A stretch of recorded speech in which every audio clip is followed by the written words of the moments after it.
Ladies and gentlemen, welcome to Phone Wallet Keys, David Ortiz. This is episode 18, and I'd like to welcome all you bandwagon Phone Wallet Keys, David Ortiz fans. You have never listened to this podcast before until today, but you were so pumped about that AFC Championship win yesterday that you decided to give it a shot. Welcome. We're going to give you a little small taste of what the whole universe is like. My name is Sam. I'm the co-host of the podcast along with my brother Max. Max, are you there? Good morning, brother. Technically, it is still morning, even though I've been waiting for this podcast to start for the last 2.5 hours. 2.5 hours? I've been waiting a lot longer than that. I wanted to go last night. That's outrageous, and I'm mad at you. And stop trying to make me happy, brother. Can I start that intro over again? You can give me your best shot.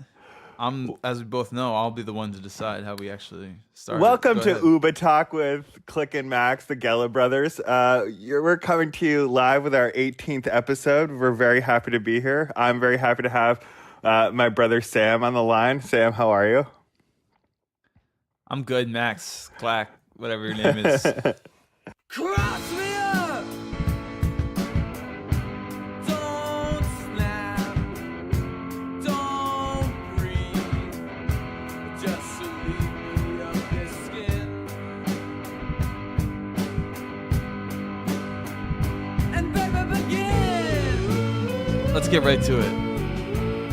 What a fucking game. I don't think there are any bandwagon Phone Wallet Keys listeners. I don't think we're going to gain any new followers or podcast subscriptions because of the Patriots AFC Championship game. I think it was a very dubious intro. In fact, did you ever see that South Park episode where Cartman inherits $1 million and buys an amusement park and doesn't let anyone else come? And it just he just screams, "Yes! Yes! I'm so happy!" And he's literally in an amusement park by himself. And he's the villain, right? He's a bad guy character. And he has $1 million and he spends it on an amusement park to be by himself. And that's what it's like to be a Patriots fan this morning. It's you just want to be screaming the most visceral and from the heart, yes, looking straight up into the sky and pumping your yes.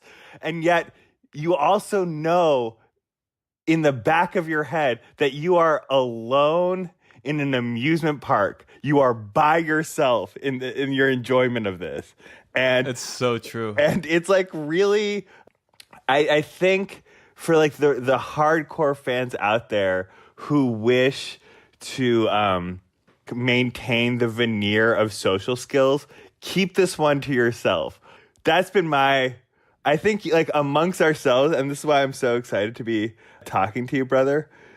Because I can actually tell you exactly how excited I truly am.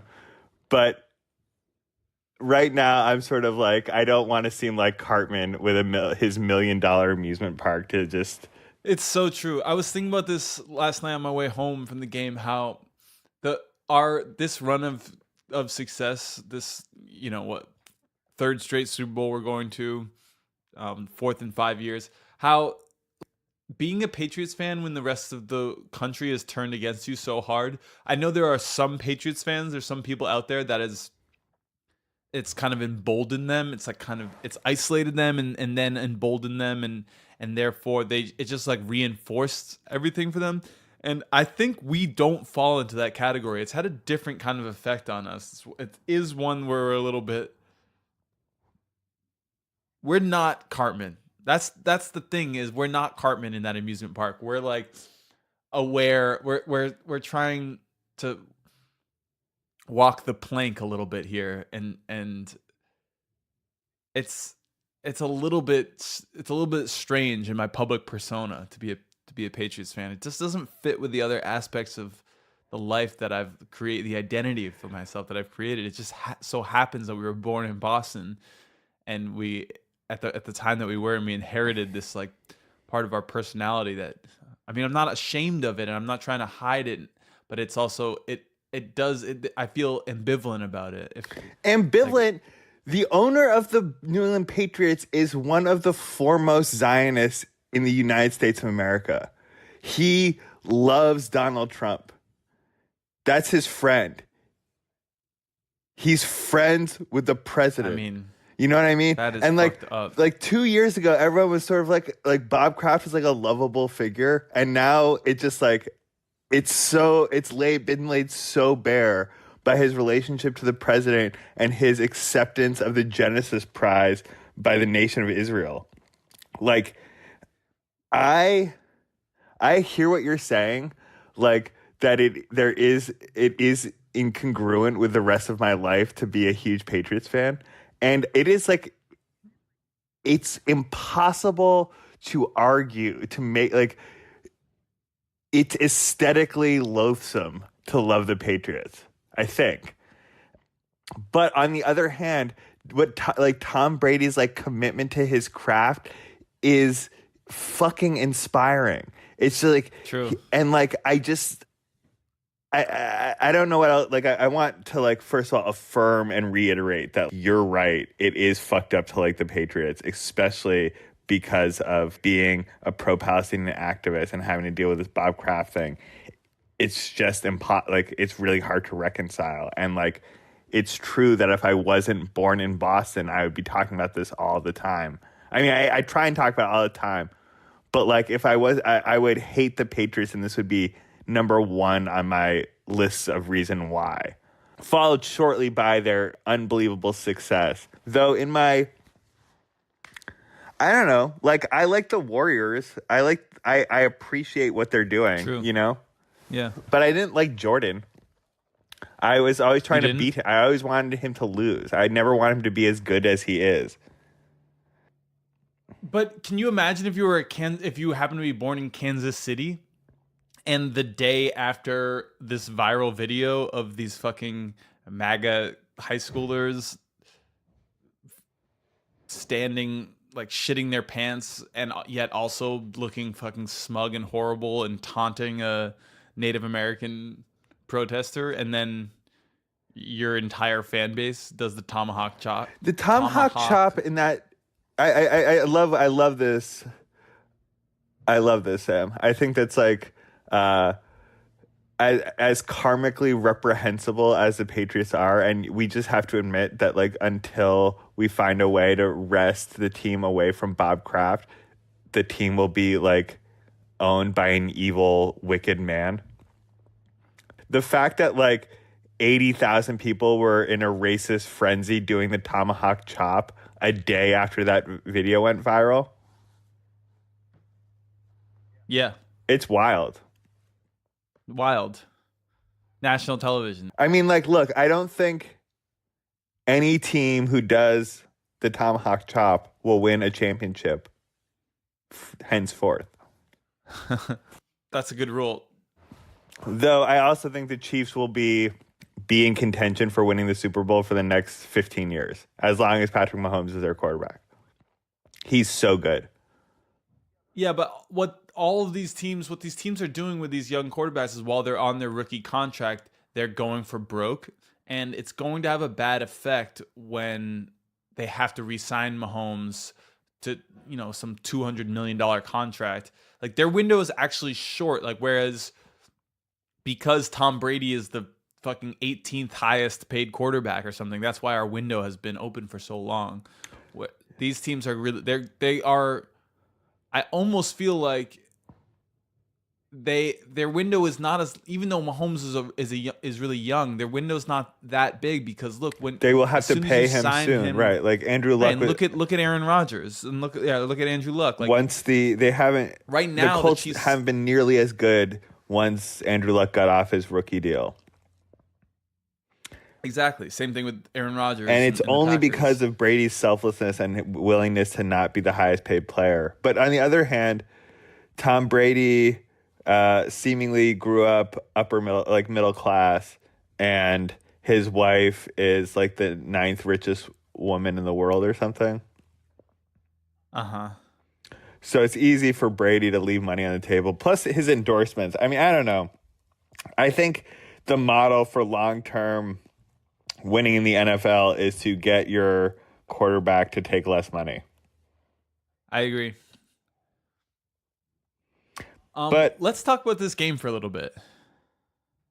Oh, go ahead. yeah, I just want to say, before we actually get into the game, I just want to talk a little bit about Brady. He was so Please. good. He was so He unflappable. was On so third good. down, those throws were beautiful. And You're talking about the overtime throws? yeah, and I just think that people give him shit for not knowing, I applaud him for skipping the White House visit because he didn't want to be seen with Donald Trump.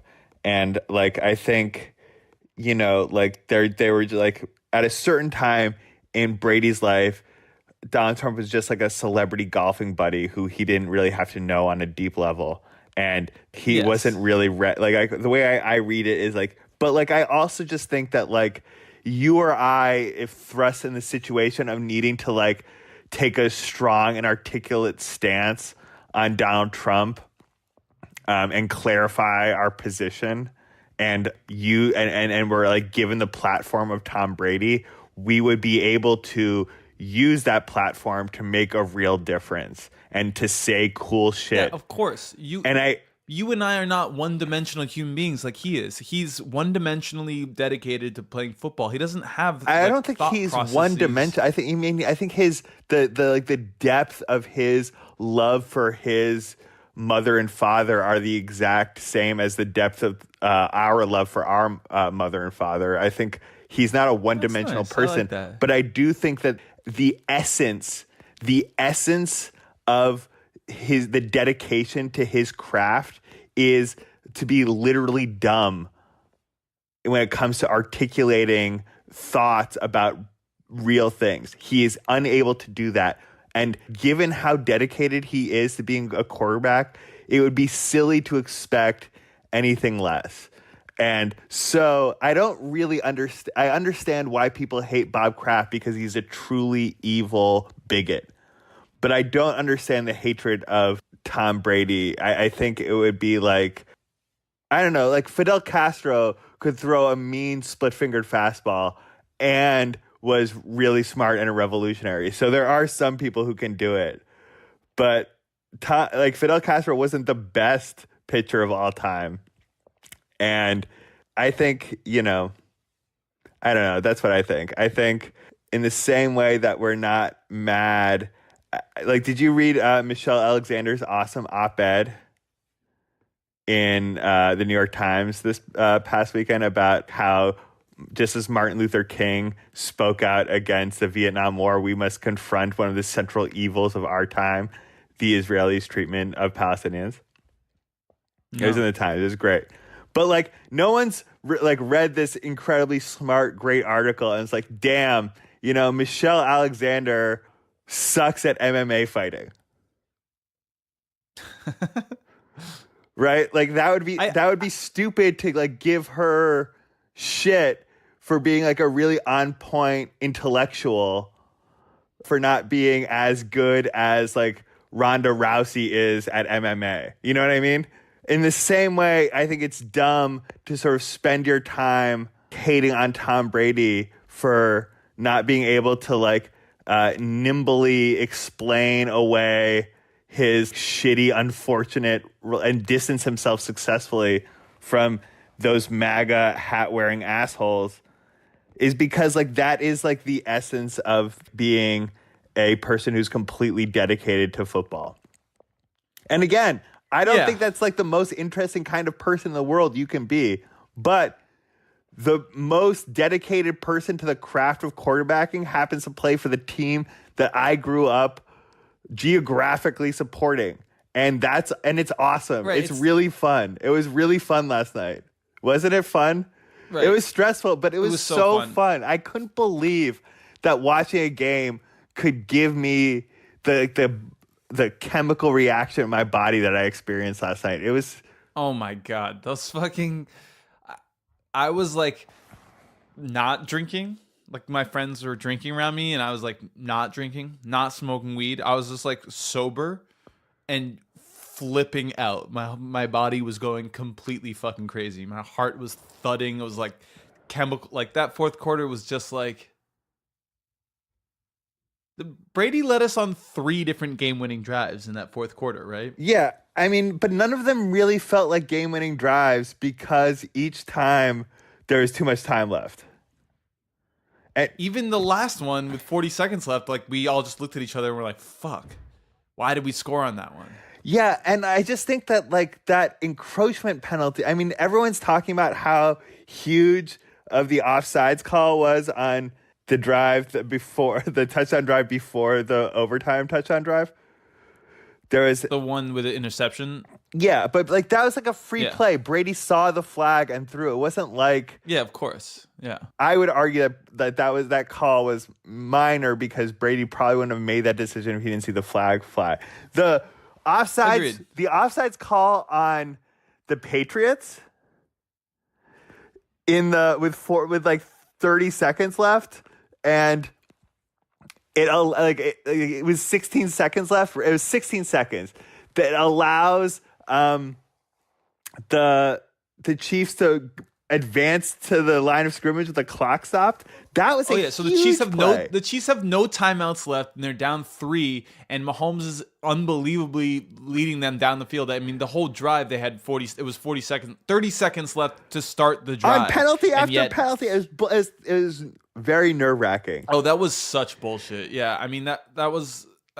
And in any case, But in any case, the offsides penalty that you're talking about, which was offsides, he definitely caught him offsides with a but like a false then snap allowed count. them But that gave them the opportunity a to full. like an extra. stopped the clock. It stopped the clock. Yeah. Allowed them to huddle up again, and gave them like a weird clock stoppage where afterwards the referee just told us that the game clock was right, and like they had spent 2 minutes giving the Chiefs time to prepare for the play.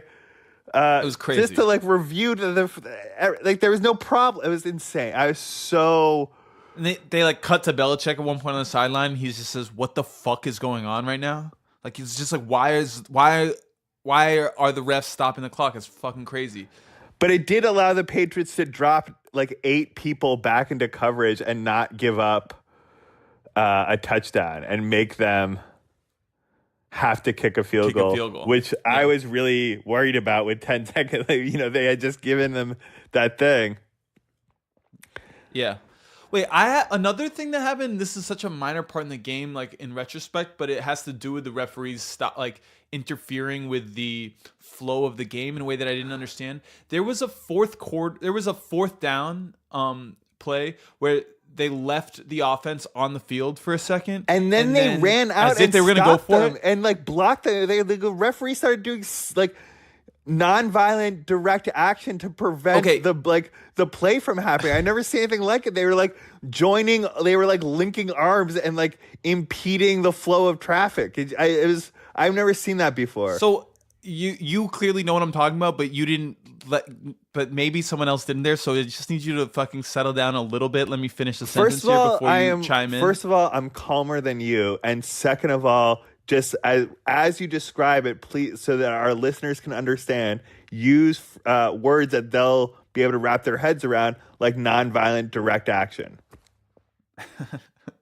I'll leave that to you. But it was fourth down. We left our offense on the field as if we were going to go for it, and then we do a little trick play where the offense sprints off the field and the punting team runs back on.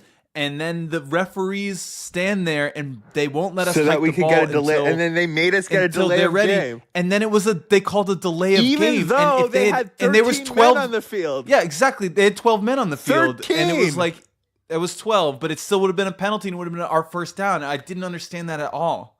It's so weird to me. Yeah, I think we got hosed. And Belichick was very surprised about it. Also, there's a time when Belichick walked up to a referee who is like doing his job and like tapped him on the shoulder and showed him with a tablet a call. Why that was the illegal pick play on there. And then the referee's like, I can't look at this right now. And that play happened a long time. Like, what do you want? And then Belichick broke the tablet and won the game. It was a wild game, and What a fucking wild game. and he did such a good job in the first half. Wow, how did they do that in the first half? Okay, this is great. I want to talk about this because this is something what we said on the podcast last week. I said this in the podcast last week. If we can dominate the time of possession game early, it will be like you said. I said like it's just tantamount like because our strategy is going to be power running the game. Everyone knew that. It's not like we had some great insight there. Everyone knew that we were going to try and power run. Yeah, the but game. James White And running the ball, we had a pretty good insight on, huh?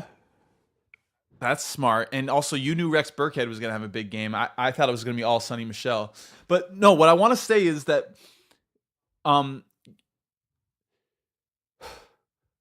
the strategy of dominating the time of possession early in the game works for the obvious thing of keeping Mahomes on the sideline, and that did it. But bigger than that, the lesson that we learned from the Atlanta Falcons Super Bowl is that the Patriots are better conditioned than the opposing team.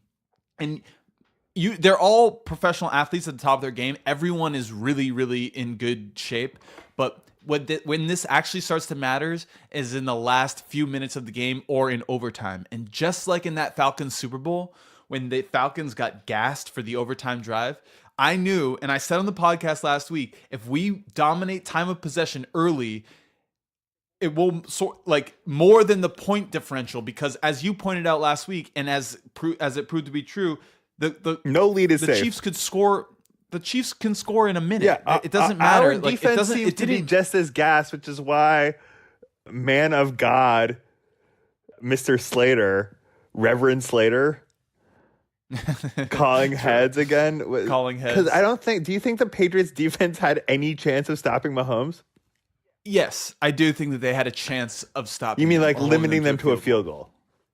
Yeah, I think they had a chance to do that, and they were good. Like they stopped them once in the fourth quarter, right? Yeah, they got that punt that Julian Edelman muffed. Right, exactly. More than 14-0 in the first half, winning the first half 14-0. What really mattered at the end of the game was dominating the time of possession, because you could tell in that overtime in the last three drives of the fourth quarter, the Chiefs were gassed. The defense couldn't get pressure on Brady. They couldn't stop Edelman. They couldn't stop Gronk, and I think that's what that won us that game. Sam, winning the time it of was possession so early. crazy that we have to talk about overtime. That was Should we hold on? There's some other things that we need to talk about beforehand, but go ahead. Let's talk about overtime. Overtime was simple. No, it wasn't. It was Brady wasn't like 8 for 8 on that drive. He was 4 for 9. There were numerous. So he hit Hogan for 10 yards on the sideline to start it off, like a little 10-yard. Yeah. Wait, which was that the one where Cordarrelle Patterson had the really good return, like got us to the 35 No, that was instead of the 25? previous. That was the previous drive. Yeah. So in overtime, I think he just got us to the 20-yard line. It was 25. We were at the 25. It was a 75-yard drive that went to third down Hogan, 4 times. 4 third downs? 3. It was 3rd and 10, 3rd and 10, 3rd and 10, 3rd and 5. What was the 3rd and 5? It was a Rex Burkhead run? No. 3rd and 10, 3rd and 10, Julian Edelman, and then there was one more third, or 3rd and 8 or whatever, and then there's to Rob Gronkowski. Those were the 3 third downs. I don't think there was 4. That drive was a 10-yard pass to Chris Hogan on first down, then a third down, like a 20-yard third down completion to Julian Edelman, a 16-yard third down completion to Julian Edelman, but all a 20-yard third down completion if we had to punt one time, it was over. That game was over. Probably. So yeah. Every time Brady took the ball on third down, the game was on the line, and he made perfect passes. And that pass where they throw a slant to Gronk for the first time in a season and a half or so, I don't even remember. They didn't run that play at all this year. Well, so they isolated Gronk one-on-one with Eric Berry at the top, and earlier in the fourth quarter, in the final drive of the fourth quarter, they got that coverage. And I think it was also third down. I'm not sure. Yes, it was, and it was But beautiful. It was as beautiful as a Denver. I didn't think I'd ever see like a more. I still think the Denver Broncos touchdown thing in 2015 was more crazy, but this was vintage. this is crazy though. It was third and 5, and there was like under a minute left, and we were on the 30-yard line. We needed a touchdown, and it was a 25-yard completion to Gronk. One-on-one coverage where Gronk like went back and caught it. Like Barry had great coverage on that, but it was like a fade route basically. It was and Gronk he caught was it. doubled. So then in overtime, after we had already completed 2 do or die third downs, it was like another do or die third down, and this time they send Gronk back out there. Barry, same thing. So Barry's ready for that same fade play, but instead they throw the slant. I mean, that was a beautiful call. Josh McDaniel called a hell of a game again, He really did. and I thought That I mean, the only complaint I had that Rex Burkhead run on 4th and 1 down the middle, like that was you don't. it do was that. crazy Either- that the game. It felt like because we didn't get that in the fourth quarter. It was 4th and 1, and we set up a dive, and we don't get it. And before that, it was 3rd and goal from the 1, and we throw an interception. And I was just thinking at that point in the fourth quarter, like, we're really going to lose this game because we failed to gain a total of 1 yard on 2 different plays. And I was like, well, we deserve it. And then when Edelman somehow gets a redemption for that seemingly muffed punt, and then, and then 2 plays later, he lets the ball go through his fingertips. The ball doesn't touch his fingertips. Not a fumbled punt, and then 2 plays later, it goes through his fingertips for an interception. I was like, it was so weird to be like focused so intensely on Julian Edelman's fingertips. Like during the review play, we're all like staring at his fingertips, and of course, I'm thinking about again in that Falcons Super Bowl that catch that he had from on his fingertips with the ball like a centimeter away from the grass. Like, and I was even saying out loud right before the interception, I said out loud, like, Julian Edelman's fingertips are unbelievable. Like his fingertips are incredible. The control that he has on them. And then the next play off his fingertips, like an interception. I'm almost glad that happened because, well, otherwise everyone would have been talking about that muff punt would have been a bigger deal. I mean, he didn't fucking touch the ball. I don't know what the hell, why that was a big deal. Like the refs made a mistake and then they got the right call in the end. Like there's no way. We were all looking at the same replay, and from where I was just like, no, he didn't touch the ball. This is obvious. And they're like, I don't know. Is there enough evidence to overturn it? It's like, he didn't fucking touch the ball. It's clear as day. He didn't touch it. Anyway, go ahead. I just think that it was a wild turn for Edelman to go from like, I didn't do anything wrong to like, I did something really wrong to I'm the hero. Yeah, that's Shakespeare level drama there. It's the best. I love it so much. This is great. Let's continue with this kaleidoscopic recap. What else, brother? It was very interesting how on 3rd and short in the first half, every time we needed to pick up short yardage, we ran the ball with James White. Yeah, those James White runs were incredible, and again, I think that because we dominated that Chargers game last week so early, like we said, we just got to put away all strategies and stuff, and basically run a decoy game for the rest of the game. One of the things that they did was they had James White when he was on the field. It was a 98% chance of a pass play in that Chargers divisional round playoffs, and I think that everyone kind of knows that James White is an incredible pass back, like the third down back. People are comfortable with that position in the Belichickian offense too, to have this third down back who's a pass catcher. And that was really reinforced but last week. And then they clearly had this plan 3rd and short to run out James White and have everyone in the world think it was going to be a passing play. And then they just hand off to James White and they did that a bunch, maybe 3 times. And then it just like was this beautiful thing, like James White running the ball on 3rd down and converting all those 3rd downs, and then coming back out. I mean, James White, he didn't have his very big second half. It's not like he was a huge factor in any of those fourth quarter drives or the overtime like he has in some of the past, but he actually made some incredible catches in the first half. Incredible catches on throws that I thought were bad throws. He dropped two screens. He dropped two screens that both of which seemed like they would be huge yardage screens, and then he each time he made these ridiculous catches on third down. Yeah. I thought he was so important for the early flow of that game. And the early flow of the game again mattered a lot. It's not the heroic part that we'll remember. Right. I think you're right that it facilitated the comeback, like them being worn down. And I also think that I don't know how many more points in 37 we could have scored. I mean, some plays jump out at me, but if the Chiefs scored 20 points in the first half, that they would have just beaten us by 20. You know what I mean? Yeah, I think that's probably true. They're so high powered. Did you hear that Brady in the middle of the celebration asked Patriots security to take him over to the Chiefs locker room to talk to Patrick Mahomes? You saw that? Yeah, that's really cool that he did that. I mean, Patrick Mahomes was unbelievable. He's so fucking good. I like him so much. I'm so jealous that they have him for the next 15 years. Yeah.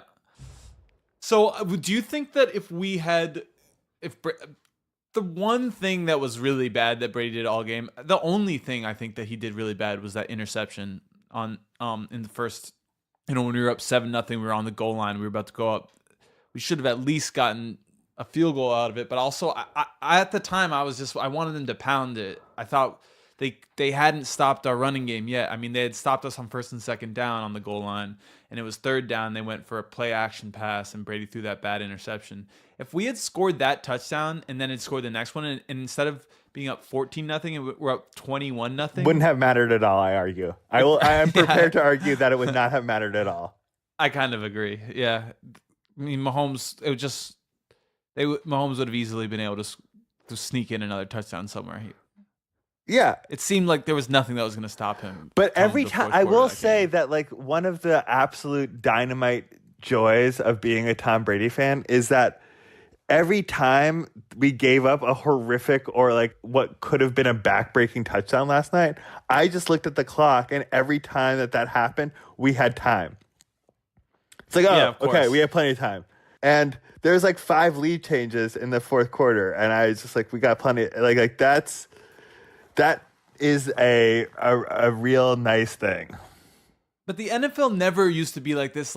For the game-winning touchdown drive that we had that started with 3.5 minutes left, and then that ended with 3.5 minutes left. I was like, oh, that's way too much time.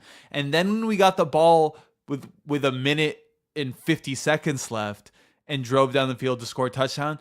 In the old days, that's the game. That's the 2-minute drill that's what it's famous for, being the last drive of the game. And if you go down, you score a touchdown with 30 seconds left, that's the game. And now in this new NFL, especially against someone like Patrick Mahomes, it was just there's no way that this is enough time. One time, and they got that Do you think Rex Burkhead should have downed it on the 1 yard line after it was 4th and inches? Brady changes the play. Burkhead has already been stopped once on this play. They change the play. Burkhead goes to the other side. He gashes them up the middle through the hole, and he goes into the end zone with. That was Sonny Michel. The last touchdown of the. No, the last touchdown was Burkhead, but that was on. That was on first down after the Rob Gronkowski 25-yard catch. The touchdown before that was on 4th and 1. Was on 4th and 1 when Brady changed the play at the line of scrimmage, and it was Sonny Michel. It was he ran for a 10-yard touchdown. I was arguing for that these people should be downing the ball on the 1 yard line and even taking sure points off of the scoreboard is insane, especially when you've already fucked up on the goal line once. But I just thought like it was sure points if you kicked it to Pat Mahomes. Right, but that's why with 39 seconds left and Burke on first and goal from the 4-yard line, and Burkhead scored on that run. That one was the one where I really wanted Burkhead not to score. Right, I wanted he need to not score there. But the thing is, you really can't take that many risks with 40 seconds left. You need a touchdown. Like you can't. I mean, but it was. I mean, there was no doubt that the thing is. They fucking, that was such a bullshit drive where like J.C. Jackson kept getting those penalties. J.C. Jackson played so well. I can't believe Jonathan Jones shutting down Tyreek Hill because it turns out that the reason he's been on the roster all year long is because Belichick has realized that you need someone who's just really, really, really fast, and he doesn't care that he's not that good at anything else. But like the fact that he's got Tyreek Hill's speed actually came up big for us. And I was like, I wonder why we're keeping this guy on when he's clearly not as good as Jason McCourty. Jason McCourty stole his job, and then he didn't really play much all year until this game. And he's going to play a lot in the Super Bowl too because Brandon Cooks is just as fast. Mm-hmm. Tyreek Hill had one catch. One catch for 42 yards. One catch. Yeah, nothing in the second God. half. Nothing in the last 3 quarters. Sammy Watkins had 4 catches, and that was all against our. I mean, that's because we put fucking. Bill Belichick said to his Gilmore, players, apparently, he said to them that Gilmore is gonna that Watkins is going to get 150 yards and we're gonna win the game. Yeah, I think that's probably true. He said he's gonna. I mean, I love the move of, and this is back from the Revis days. Like when you have a really good cornerback. I think the way Belichick knows how to use them, and that's you put them on their second best player or their third best player, single coverage, and that allows you to then put the doubles and scheme around the rest of the players, but like that, just allowing a one-on-one guy there and not even thinking about it. And you're like, that's the weakness of our game. So if you're going to win, it's going to be because Sammy Watkins beat our best player. Yeah. I mean, those, yeah. It would have been a very different game with Kareem Hunt, though, because they were throwing that wheel route to their running backs, and it was just like it was successful. We're not good at stopping that play, and Kareem Hunt would have had a much bigger game than whatever his name was, Damian Williams. It was a great game. I don't think we can expect to beat the Chiefs too many more years, so it was good to get it while the getting was good. Yeah, it really was. So let's not talk about the Super Bowl matchup yet. We'll do another podcast next week. That's like a preview of the Super Bowl. How's that sound? It sounds great. But I want to point out, Jason McCourty played on 67% of the snaps. So 35. He had 35 snaps. J.C. Jackson played 98%. Gilmore played 100. So that was the depth chart. And then your boy Jonathan Jones, you're right. He played 79% of the snaps.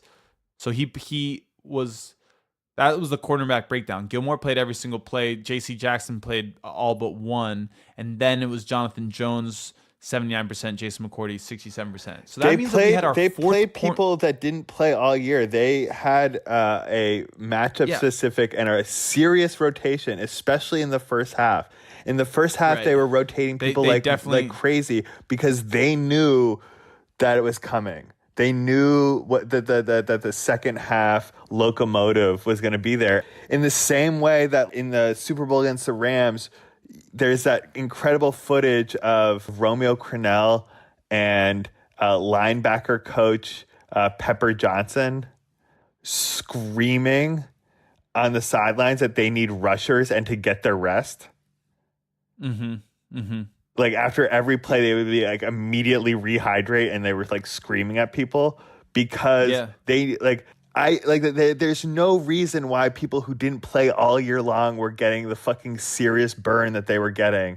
But one thing to note that's weird is that like Duron Harmon played 2 snaps, and Duron Harmon our defense had mostly had a lot of featured a lot of 3 safety packages, but we went dime with 2 safeties the entire game. Like Duron Harmon didn't really play, but this guy Crossan, this cornerback Crossan, who I we never heard of. played. Yeah, he played 8 snaps, so way more than Duron Harmon. But I just want to highlight the players that played 96% or more. I just want to highlight these defensive players for you real quick. Patrick Chung played every single play. what a guy. Kyle Van Noy, every play. Kyle Van Noy had a phenomenal game. I mean, the first half, he was so good. Many sacks, forced fumble, emotional leader. Love him. He played great. Dante Hightower, 52 snaps. He played every single one, 100%. Stephon Gilmore, 100%.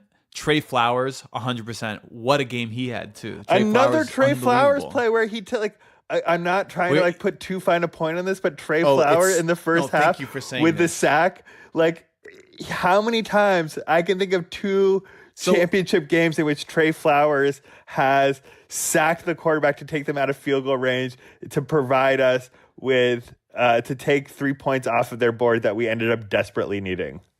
Yes, that's right. I mean, Trey Flowers, like we all agree that if the Patriots had scored more, it's just like the Chiefs would have scored more too. But what seems to be crystal clear to me is that the fact that Trey Flowers took 3 points out of the Kansas City Chiefs' mouth, that's so pivotal. Like it's pivotal. Chiefs, it's really pivotal. So yeah, Trey Flowers' sack to knock them out of field goal range in the first half, so good. I mean, I thought he had a great game.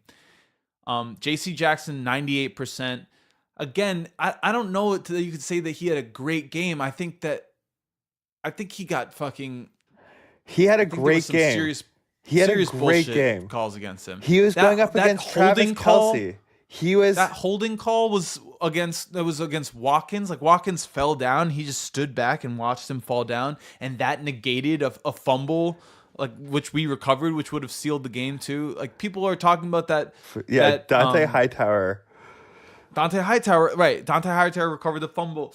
People are talking about the interception that Brady threw that got called back because of the offsides, when I think you correctly pointed out that Brady saw the flag and knew that he had a free play. People aren't talking about that complete bullshit J.C. Jackson holding call where that negated a game-sealing fumble and recovery for us. And then, yeah, some of those other holding calls, I mean, that pass interference call was bullshit. I thought J.C. Jackson, he played great. And then Devin McCourty, 96% of the snaps. He had a great game too. So those are our defensive stars. I think I love that. Gronk played every snap too. Gronk played every snap. Brady played every snap. Our offensive line is so fucking good. Our offensive line is one of the best offensive lines that we've ever had. The first thing that happened to the Patriots this year was that our first overall draft pick, an offensive lineman named Isaiah Wynn, I believe, was lost for the season. So we would be even better. Well, I don't know. I mean, because basically, what's his name? Trent Brown, the left tackle, the free agent guy that we signed. He's for incredible. $1 million or something. I mean, he's incredible. So good. He's the biggest player in the NFL. We let Nate Solder walk, I think he got paid something like $14 million by the Giants this year, and instead we signed this guy Trent Brown for $1 million, and he's been better than Solder was last year. I mean, Dante Scarnecchia is the best offensive line coach. Yeah, I mean, and it helps that Brady can get the ball out faster than any quarterback in history. But it also, you can't take anything away from this offensive line, how good it was, how they've enabled Sony Michel to have it certainly just has to be one of the greatest rookie running back playoff runs in history at this point, where he looks so good all of a sudden. Okay, so yeah, Brady and Gronk played every play. Gronkowski is his impact in the running game is, at this point, it was underrated for so long, and everyone's talking about it, that at this point it's not overrated, but it's finally getting its due. We don't have to spend too much time on it. Right, but Gronk caught 79 yards, which was, on the high end for productivity. He was there when we needed him for the biggest catches, and he should get credit for all 175 rushing yards that the Patriots got, because he's on the field for all of those, and he was instrumental in the blocking game. Tom Brady didn't get sacked at all. Right. Next to Brady, I mean, Gronkowski was the MVP of the game, I think. I mean, I don't know who else you would give it to. Yeah. So Edelman also played 96% of the snaps. I mean, Edelman, I love these guys. They're good. Hogan had was that Hogan's best game as a Patriot? No. But it was, I mean, that couch No. was his best. This is what we should do for the rest of the podcast. We should like talk about how this AFC Championship game was better than every other AFC Championship game. But there was an AFC Championship game in which Chris Hogan had 3 touchdowns against the Steelers a few years back. That was the one before the Falcons. Right. Super Bowl. I know, it's just so hard when you've been to 8 straight and 13 overall to like keep track of all the AFC Championship games. But this wasn't Chris Hogan's best game. Okay. Samson, that flea flicker in overtime oh my God. That would have been the fucking best win, huh? The best way to win the game. What a play if that call! flea flicker converted, but apparently it was a great play call, and apparently Brady checked down like a dangerous Edelman throw that was right there. That like was the obvious thing, and then instead like tried to throw to Hogan in the end zone in a place where it was had a chance to be completed, but it had didn't no have a chance of being intercepted. yeah. And then again, when you know you can pick up third downs, which we did all game long, you can take chances like that. Yeah. So I'd say as far as AFC Championships goes, I'm looking back now at the history of our AFC Championships. Go ahead, because I have them all memorized, so I don't need to have any like cheat sheets. Okay, great. In 2001, so the Tuck rule, the snow game was the divisional round, and then that was the first overtime playoff game we had ever been in. Right, and then we went into Pittsburgh in the AFC Championship, and we won 24-17. There's a great play in this game in which like we block a field goal or something, and Troy Brown is returning it, and he laterals at the last second to someone else, and they score a touchdown. Yeah, Troy Brown was incredible that game. I think Ty Law had a really good game then. He had a punt return touchdown. Yeah, and he had a punt. He like lateral. He was gonna have like a 70-yard field goal block return, but at the last second he lateraled it for a full touchdown. And Drew Bledsoe came and right. I was gonna say famously Drew Bledsoe. At a certain point, Brady got hurt. I don't exactly remember why, but Drew Bledsoe, he finished that game, right? Yeah, he threw a touchdown.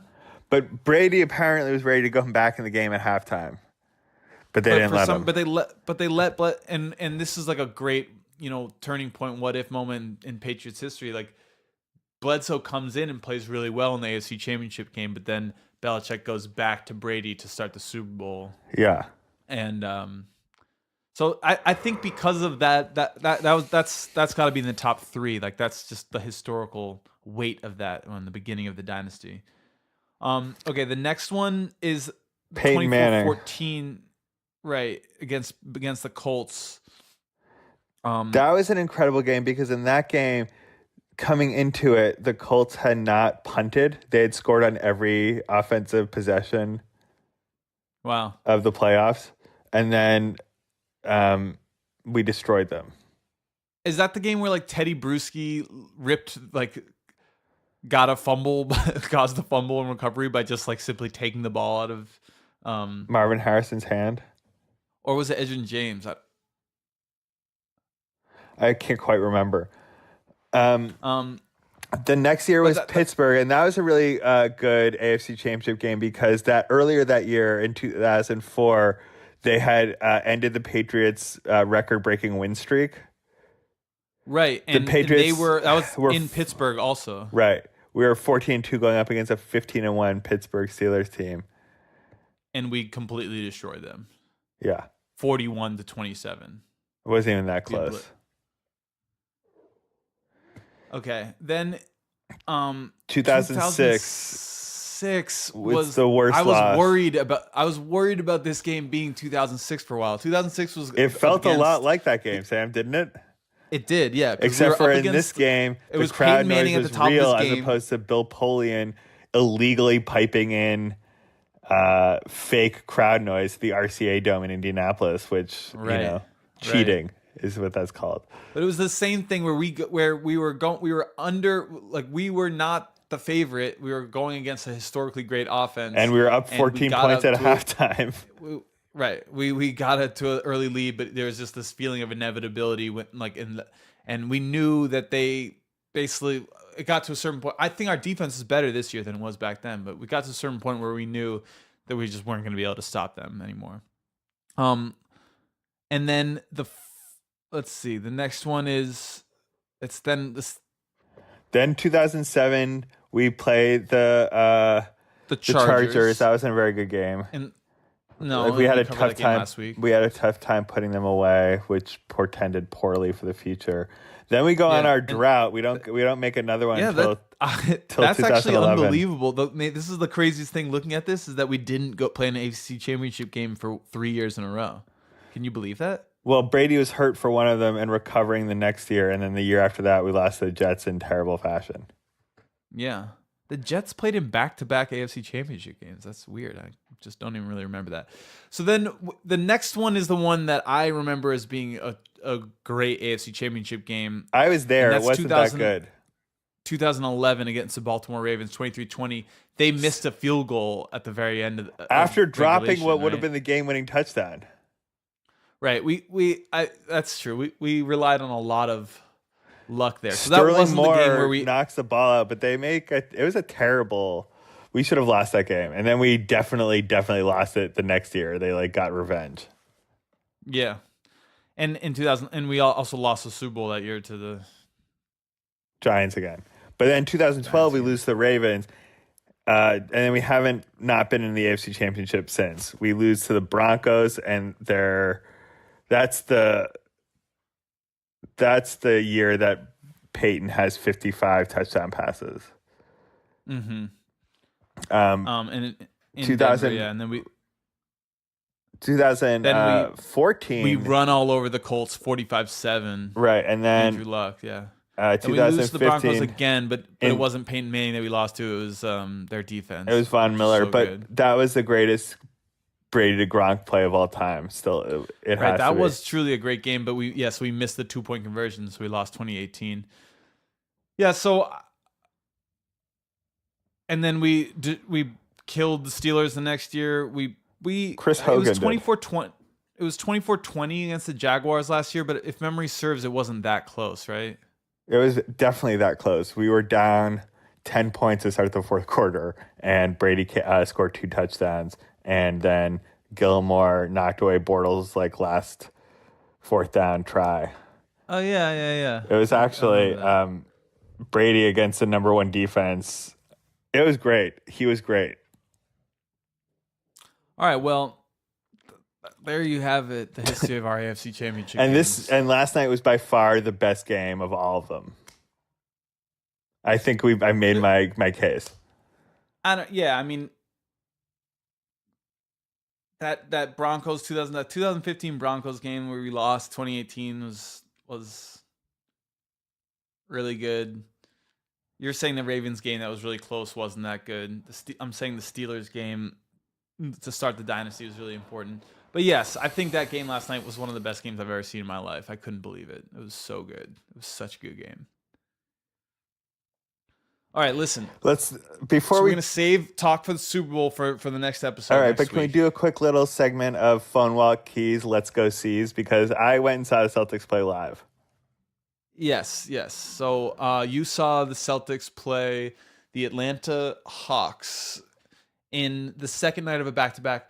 The Celtics, we've talked a lot of shit about the Celtics in the podcast the last couple episodes. They've deserved it. I don't feel bad about that at all. I don't want to do it anymore, though. I don't want to talk any more shit. It doesn't feel I just want to mention a few observations, but well, I'm just saying that Aaron Baines is back and they look really good again, and they Kyrie has been behaving a little bit strangely off the court and mercurial transcendently on the court. Yeah. but he's really just. So I want to hear some of your observations for the Hawks game, and to start off with, what happened with Marcus Smart? Oh my God. So I Marcus Set the stage here. So the stage is I went to this basketball game alone. I went in a green and white boycott Israel t-shirt and a Celtics jacket. And I bought myself one really good seat. And it was like pouring rain. It was a shitty night. And so I actually got to move up quite close. And so I was there I could read lips and see the altercation brewing. So Marcus Smart gets a technical foul, which was bullshit.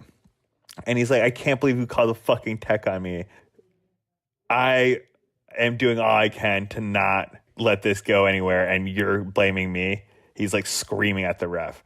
And the ref claps back at him, and then Marcus Smart goes, all right, fine, I'm going to fucking hurt him then. Teed up. What? So he gets teed up for saying that. All right, I'm going to hurt him. And then Marcus Smart is so amped that he gets that tee. The indignation is just seething through him. And on the next play, right, the guy who's been talking shit to him gets a little lazy on an inbounds pass, and Marcus Smart out hustles him and dives and smacks the ball away. And it's an incredible play. Jason Tatum is about to get a dunk, and they call foul on Marcus Smart, and he can't fucking believe it. He's so mad. It doesn't make any sense to him. He's like, he had just gotten a tech, and he was so amped that he's at the indignity of this guy talking to him, that he embarrasses him. They bail him out with a foul call, and then Marcus Smart he was just too amped. And the guy on a jump ball a little bit while later, he just says to himself, I'm going to get Marcus Smart thrown out of this game. And then Marcus Smart gets thrown out of the game. And then Marcus Smart was inconsolable. It was people kept on trying to console him and try and talk him out of the thing, and he was it didn't make it. I didn't understand why assistant coaches kept talking to him and then letting him go and be like, cool, I'm glad that you're cool. No, because it seemed to me he wasn't cool, and his body he did that language, classic thing where he's like, all right, I'm good. He kept on saying, all right, I'm good. And people were they let go of him, and he listened to him without looking at his body language, because then he ran around the entire, multiple times. He circled the entire melee to try and get at the guy. Then he screams, all right, I'm gonna leave, but I'm gonna wait for you in your locker room. And then everyone was I was definitely under the impression that Marcus Smart was in the bowels of the building, just waiting for this guy. And he didn't do any media afterwards. And two members of the Celtics security staff had to escort him from the locker room to the team bus, because Marcus Smart, I don't know who, I think he's a French basketball player who has literally no idea what struggle is like, and Marcus Smart does. And Marcus Smart was ready to educate this person from the perspective of his own life experience and a gladiator realm, and the guy had no idea what was happening. It was crazy. They made Marcus Smart was so mad that they made several announcements to the Atlanta fans to not storm the court. And the Atlanta cops all came onto the court just to make sure that because it was unclear what would happen if Marcus Smart tried to get around everyone to have access to the Hawks bench. He might have had to go into the stands, and just for convenience sake. Anyways, they just the security of the stadium had the National Guard on the line. Right, the Marcus Smart protocols were in effect. Please hold. Yeah, the Smart protocol is in effect. Well, hold as a situation. We have a live situation right now. We're seeing how it we're going to DEFCON 4 here. Just prepare yourself.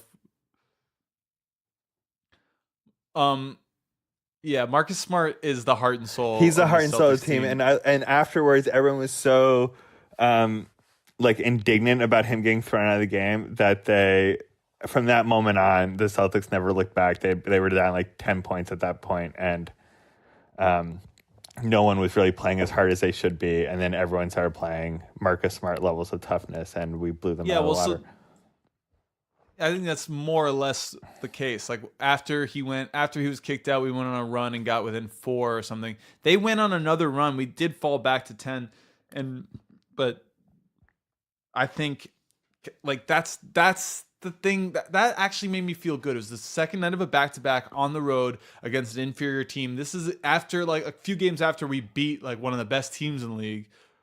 And this is the game that the Celtics have been frustratingly losing all season against an inferior team on the road after like a big win like earlier in the week. And this is the game where we just need Kyrie to just completely take over in the fourth quarter, and he did. I mean, he was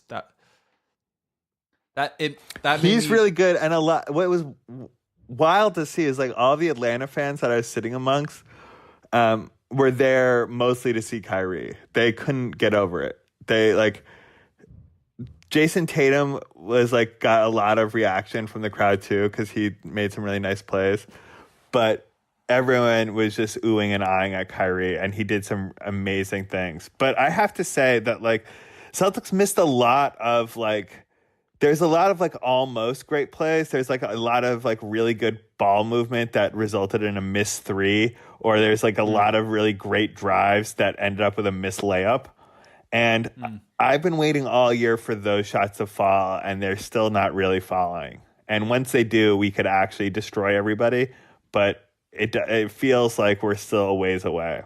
And I think, you know, like we're a game behind Philly for the 4th spot in the playoffs right now, and we're like 2 games behind Indianapolis. And I don't want to play any of those teams in the first round. I want to be the 3 seed or better. Yeah, we've talked about this. We need to get to be the 3rd seed.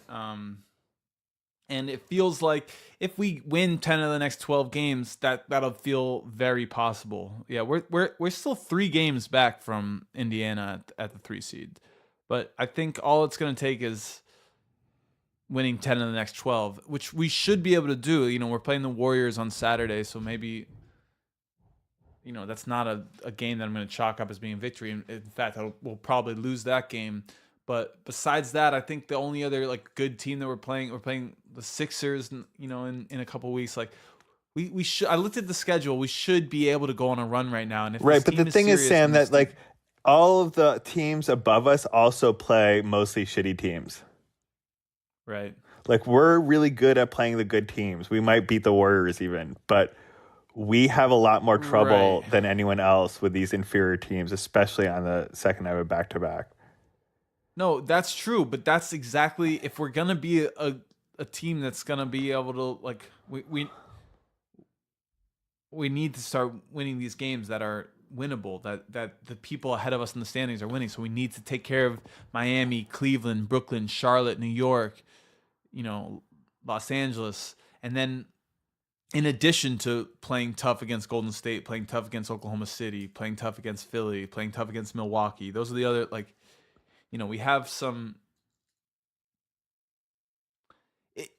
If we're actually going to compete and go deep in the playoffs, we're going to need to win 10 of the next 12 games and start going on these runs. And even that's not, like, as you're saying, it's not going to guarantee us the 3rd seed if we do go on a run like that.